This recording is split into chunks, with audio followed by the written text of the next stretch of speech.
On est avec Marine qui nous a invités à cet événement. Mais alors, qu'est-ce qu'on est venu faire ici en fait?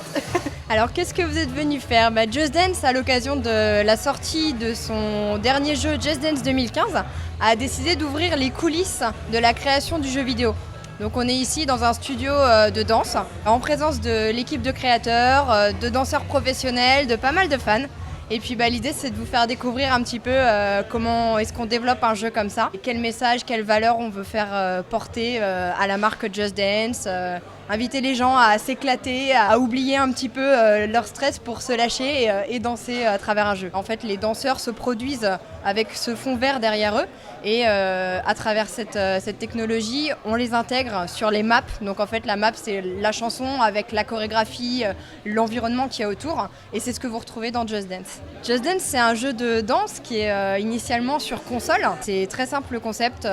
Vous avez en face de vous à la télé un coach qui reproduit des mouvements d'une choré sur une chanson. On est sur une playlist pop-rock avec pas mal de chansons, c'est très varié. Et l'objectif, c'est seul ou à plusieurs de reproduire les mouvements de la chorégraphie et de sans cesse s'améliorer. D'accord. Et d'avoir l'air bête aussi un petit peu. Le ridicule ne tue pas. Moi, mon travail, donc je suis membre de la core team créative, donc je réfléchis à l'ensemble du contenu du jeu avec mes homologues et donc avec un focus plus particulier sur les personnages. Donc moi, mon travail, c'est de réfléchir à quel type de personnage va incarner la chanson qu'on a choisie. C'est un peu la particularité de Just Dance, c'est que vous allez pouvoir danser avec un homard rockabilly, une princesse kawaii ou une super-héroïne pop art. Donc à un moment donné, il faut se poser la question de quel type d'histoire on a envie de raconter pour ce mini-clip vidéo. Donc voilà, c'est de réfléchir à quel type de personnage on va avoir envie, pour quel type d'expérience de jeu en fait on veut proposer et d'émotions on veut faire passer. Et bien sûr ensuite quel est son look, parce que comme dans la vraie vie, le moyen le plus efficace d'exprimer sa personnalité, ça va rester son look.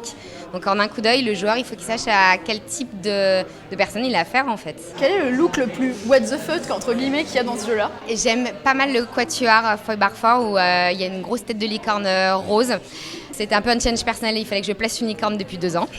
Donc la licorne, c'est fait. J'aime bien le panda qui fait du hip-hop aussi derrière. Et après, moi, je suis fan des looks 90s, donc Build for This ou I Love It. Voilà, c'est des looks très 90s avec des pastels hyper saturés, donc c'est des choses que j'aime bien. Moi, je joue à Just Dance depuis que le premier est sorti. En fait, j'ai découvert au Paris Games Week. Il y avait un petit stand et c'est là que j'ai découvert le jeu. Je suis montée avec mes amis pour danser et ça m'a beaucoup plu. Puis tout à l'heure, je danse en bas et je vois que les chorégraphies, elles sont de plus en plus techniques, je trouve. Mais j'aime beaucoup. Moi, personnellement, j'ai un petit niveau en danse, donc ça me dérange pas. Les costumes, pareil, ça change. C'est de plus en plus moderne.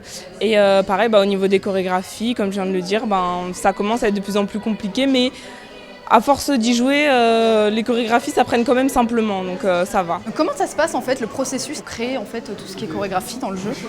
Alors ça part en fait d'un brainstorm, en fait, donc une réunion avec toute l'équipe créative du jeu. On décide ensemble de l'environnement, du type de personnage qu'on veut, son apparence et son style de danse. Savoir si on veut un danseur, plusieurs danseurs, quel type de chorégraphie on veut. Est-ce qu'on veut que ce soit sérieux, est-ce qu'on veut que ce soit une chorégraphie vraiment complètement folle. À partir de là, en fait, moi je travaille avec des danseurs et des chorégraphes qu'on recrute tous les ans. On choisit parmi la liste de danseurs qu'on a, notre carnet de danseurs, ceux qui semblent correspondre le plus à, on va dire, au personnage, à l'image qu'on se fait aussi de la chorégraphie. Donc on se dit, ce danseur, c'est vraiment son style de danse, on sait qu'il va interpréter les choses de la bonne façon. Le chorégraphe ou les danseurs, en fait, donc on prépare une chorégraphie, on la travaille avec eux, on la danse avec eux, on l'adapte pour donner nos retours, parce que nous on n'est pas des danseurs, le but c'est de faire un jeu pour tout le monde, donc c'est de dire, ça c'est parfois un petit peu trop compliqué, c'est des moments que je ne lis pas forcément. Et aussi, est-ce que c'est conforme ou cohérent avec l'idée qu'on se fait de la chanson, de l'univers. Voilà. Est-ce qu'il y a du twerk dans Just Dance? Alors, il y en a toujours un peu. Ça va alors, voilà, c'est bon, on y jouera. On est à jour là-dessus. Il n'y a pas de problème. Il me semble que j'ai vu, alors j'ai peut-être rêvé, mais il me semble que j'ai vu qu'il y avait le morceau de la Reine des Neiges dans Let It Go. Oui, il me semble. Comment est-ce qu'on danse sur Let It Go? On danse comme une princesse. D'accord, ok.